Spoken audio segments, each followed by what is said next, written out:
Hey, good morning, guys. Hey, I don't know which direction I'm going with this video, but if for nothing else, I wanted to do a quick video, a shout out to the Montgomery transport drivers, man. I just found out last night, I had no idea that they closed the doors down there. They got about 1,000 trucks, and I know a lot of you guys, they run into you all over the place. I mean, not on a personal level, but I see you around. I've talked to many of you on the phone, and a lot of you have came from there over to CRST to do their lease purchase. Not sure how many of you guys are still here, but it's just sad to hear that they're shutting the doors. I understand it. I did a little reading on it last night, and basically, you know, it's not rocket science, but basically what they've said is the owners and investors looked at it and just said, this is a waste of our time. There's just no return for them, and their fleet was aging a little bit, and with the cost of equipment, they're like, no way, it's just not worth it to buy new trucks and try to keep going at these rates. So nothing we don't talk about on a regular basis here. I'm thankful that I got an old truck. I mean, you know, I'm constantly putting 500 here, 1,000 there, 2,000 there, but when it's all said and done, it's less than a truck payment. But you can't do that when you're running 1,000 trucks. Plus, I do a lot of the work on it myself on the weekends. And when you own a company, you can't do that. Can't expect your drivers to do that. So they try to keep newer trucks around. And they're not that great either. Another part of there was extremely high maintenance cost and breakdown time. The emission stuff just killing them, trucks sitting in the shop, stuff like that. You know, a big company like Swift, that don't mean nothing to. 1,000 trucks, that's a fairly decent sized company, but there's not enough to have multiple extra trucks for people. Probably don't have all 1,000 full at any time. At any one time, they probably always got a couple sitting, but those new trucks, they're just not what they're cracked up to be, man. That's why I don't rush out and get one. That, amongst other things, just trucking is not great. I mean, that was what I talked about yesterday, and someone made the comment, letting me know that those guys went under or closing their doors. And I was like, dadgummit, man. Those guys running my lane, so they're in a good lane. It's just tough out there. So I was talking about the rates on the surface look good, but the cost of everything, sorry man, my nose is itching. The cost of everything is just stinking brutal, man. Brutal.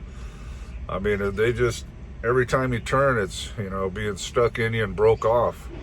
Thank God I have a good mechanic, but I mean, my goodness, you go to a Love's or a truck stop to get a simple repair, and it's a ridiculous $1,000 for nothingness.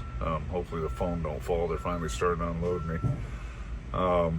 And dealerships just robbing it $200 an hour. And they're not even doing good quality work. So, and fuel, just despite the drill baby drill thing, it's not working out because fuel is going up, up, up, not down, down, down. We're going the wrong direction here. So, and yeah, it's just crazy out there, guys. I don't understand. Sometimes I've been doing this 30 some years, whatever, longer than I care to remember. And I know it's a free market, but man, we cut our own throats. It's all the time. While everybody else is charging more, I mean, a diesel pickup's $100,000. While everybody else says, fine, you want to make everything expensive? We'll just raise the price of our stuff. Not the trucking industry. We go, well, we'll just lower it. Because we're that stupid, I guess. We're that cutthroat. You'd think these big players, these big, huge companies would quit trying to kill each other and, go meet at a big fancy resort one weekend a year or every 6 months and say, all right, man, we're going to make a deal here. We ain't going to haul nothing for less than this. We're not going to play this game no more and run each other out of business. There's be plenty of freight for all of them anyway. And the shippers will pay it. They'll pay it. I mean, they're not, if they can't move their stuff, they'll pay it. That's how it works. So, if we stop this nickel and diamond each other to death, we'd be a lot better off. We used to have that a little bit before my time, right as I was kind of coming into the deal with the master freight contract, but in the name of the free market, we decided to do away with that. And on the surface, that seemed good at the time, but now looking back, I'm not so sure about that. I'm not so sure that having a set standard that everybody basically agrees on wasn't a good idea, because I'm all for the free market, but in a lot of ways capitalism is turning to gangsterism. So with these big huge companies and big pharma and all that, I'm not going to go into all that, and that's not really a rant or a doom and gloom video. Just wanted to kind of ramble on and give you guys a shout out and some love, man. I'll be praying for you.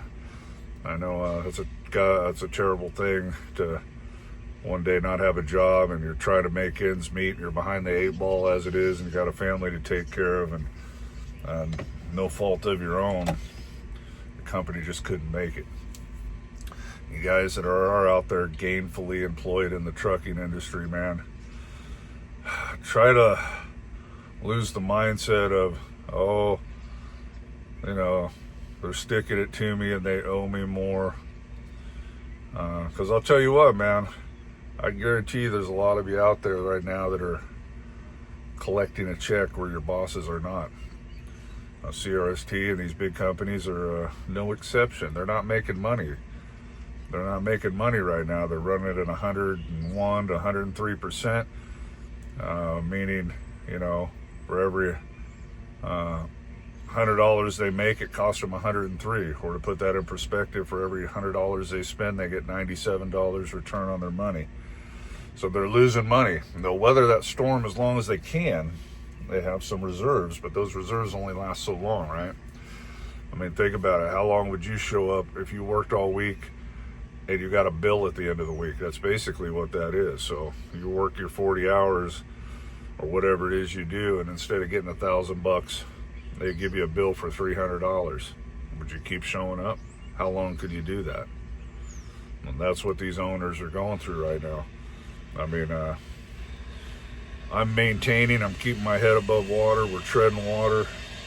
I'm not taking a loss, but I'm not killing it either. It's tough. It's been pretty tough for the last few months. I don't really know what happened. I'm not a political guy, so to speak, but I don't understand these trade wars and what happened, but it was not great in January. I thought, well, heck, man, changing of the guard, that ought to do something. Yeah, well, it's done something. It's made it worse. I don't understand how it made it worse, but numbers don't lie, guys. I could show you on paper that last year I was doing much, much better than I am now. And take that politically how you want. I'm not really a fan of either one. I voted for Trump because lack of options more than anything else. I'm not his biggest fan. But I could tell you what, call him Sleepy Joe or, Forgetful Joe or whatever. I don't know, man. I was making more money under him than the Donald so far. I hope that turns around, because things have took a nosedive since we switched in January. I don't know if that's his fault or whatever. I'm just throwing it out there. You take it for what it's worth. Maybe it's worth nothing.